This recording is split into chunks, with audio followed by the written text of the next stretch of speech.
Fala galera do YouTube, tudo bem com vocês? Professor Rodolfo falando aqui e hoje a gente vai resolver uma questão da prova de 2018 da Petrobras. Naquela época a banca foi a Sesgran-Rio e essa é uma das questões mais difíceis de transformadores.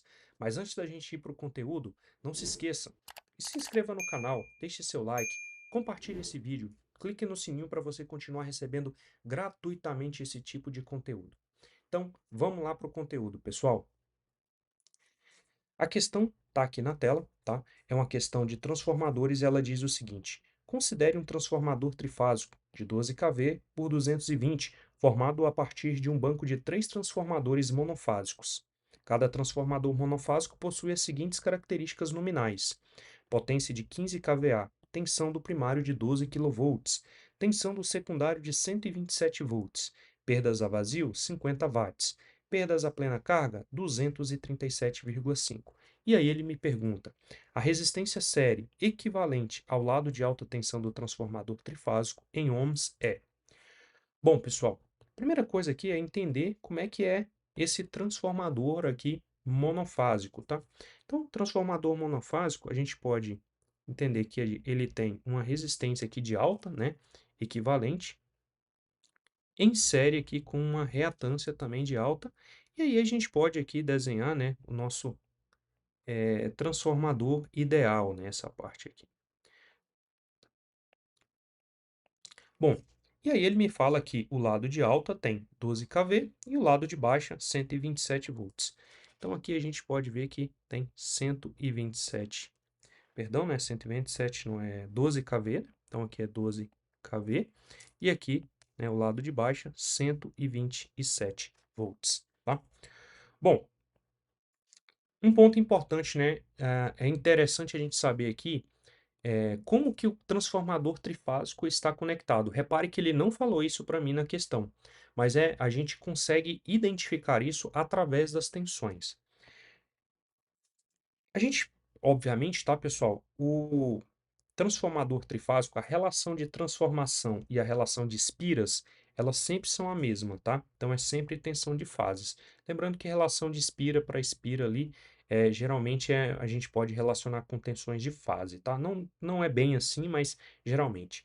Mas repare que essa tensão aqui, ó, que ele deu, isso aqui é uma relação de transformação. E isso sempre relaciona a tensão de linha do lado de alta de um transformador trifásico com a tensão de baixa desse transformador trifásico, tá? Então, se a tensão do meu transformador monofásico aqui, que é uma tensão de, obviamente, de fase, é 12 kV e a de alta também é 12 kV, isso só é possível, né, numa ligação delta, porque a tensão de linha é igual à tensão de fase, tá? Então, o meu transformador aqui pelo lado de alta, ele está conectado em delta.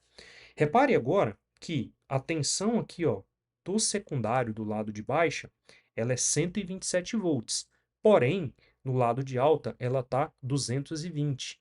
E isso só é possível, né, quando a tensão de fase é menor do que a tensão de linha, isso só é possível se a ligação do transformador for estrela, tá? Então aqui a transformação dele é estrela. Então, o meu transformador trifásico está aqui, ó, lado de alta, lado de baixa, tá? Bom, no transformador do lado de alta, vai passar uma corrente de fase aqui, ó. Então, vamos colocar aqui que essa corrente de fase está passando aqui, então, de fase, porque, obviamente, ela está passando por uma das fases aqui no transformador. E, obviamente, esse transformador, ele tem que entregar a potência, a mesma potência, né? Cada unidade dessa aqui, a mesma potência que um transformador aqui monofásico. Então, não é errado a gente colocar aqui, ó, que tem essa mesma tensão de fase passando aqui, tá? Por enquanto, a gente vai deixar aqui que essa tensão, essa corrente de fase vai ser importante. Vamos analisar agora outro dado da questão, tá? O outro dado da questão são as perdas. E aqui tem uma nuance bem sutil, tá, pessoal? Que o português aqui derrubou muita gente. A perda, né? Então, aqui, o segundo passo dessa questão, né? Vamos colocar aqui, o primeiro passo foi esse aqui, identificar as ligações. Então, o segundo passo é entender as perdas. E a gente sabe que num transformador, as perdas totais, tá? Totais, elas são iguais à perda a vazio mais a perda aqui no cobre, né? Ou perdas de Joule, enfim. E essa perda aqui, ó, que ele me deu a plena carga, derrubou muita gente porque essa perda à plena carga é a perda total e não a perda no cobre. Então, como que a gente calcula a perda no cobre aqui? 237,5 é a perda total. A perda a vazio é 50. Então, a perda no cobre, ou perdas ômicas, vou pôr aqui de ohm, ela vai ser igual, perdas ômicas aqui, a 187,5 watts.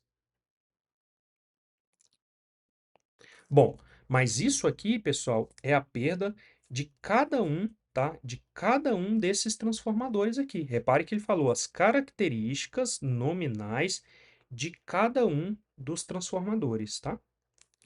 Bom, com isso, então, pessoal, a gente consegue calcular qual é o valor dessa resistência aqui, ó, do transformador monofásico, tá?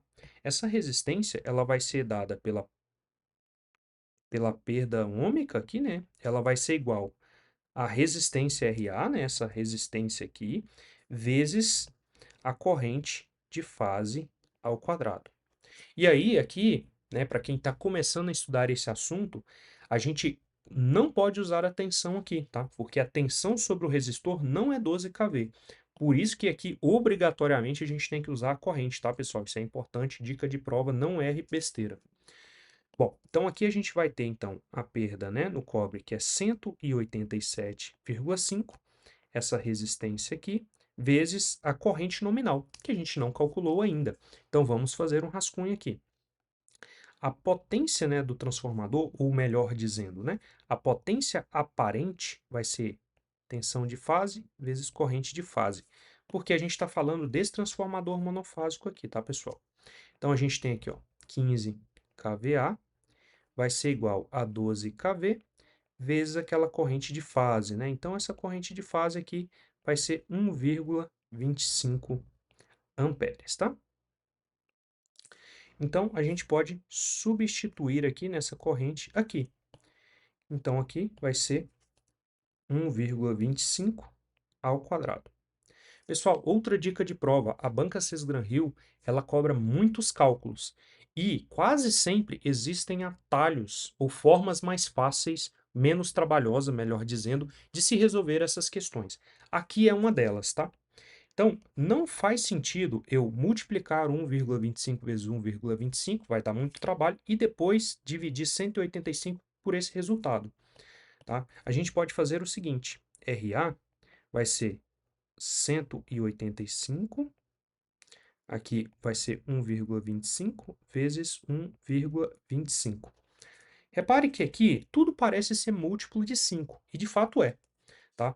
Então, aqui a gente pode simplificar 185 por 1,25, isso aqui vai dar 150 dividido aqui por 1,25. E a gente chega à conclusão, então, de que o RA é 120 ohms. E a gente olha aqui o gabarito e a gente vê a letra A e marca e erra. Por que que a gente errou aqui, pessoal? Repare o que que ele está perguntando na questão. Então, isso aqui é muito importante, tá? Ele me fala qual é a resistência série, tá? Qual é a resistência série? Eu vou até deixar marcado aqui um pouco mais forte, tá, pessoal? Vou deixar aqui, ó, resistência série, tá? Esse termo aqui muda tudo. Como que a gente entendeu que o transformador pelo lado de alta está conectado? Ele está conectado em delta.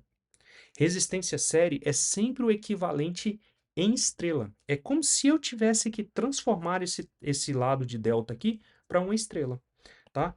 E aí, é claro, né, que o RA aqui é como se ele tivesse em delta, né? Vamos dizer assim, ó, RA, ele está em delta, né? Em delta, ele vale o quê? 120 ohms.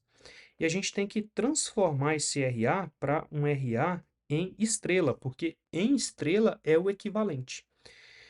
Como a gente sabe, né, que cada um dos lados aqui é 120, é muito simples, né, a gente transformar. 120 basta dividir por 3. Então, essa transformação aqui vai ser 120 dividido por 3, e vai dar 40 ohms, tá? E aí a gente chega aqui no gabarito, que é a letra B. Por isso que é uma questão muito difícil, pessoal. Tem muitas nuances aqui que você precisava saber, tá? Pessoal, esse era o vídeo de hoje. Agradeço aí a participação de todos. Até um próximo vídeo. Tchau.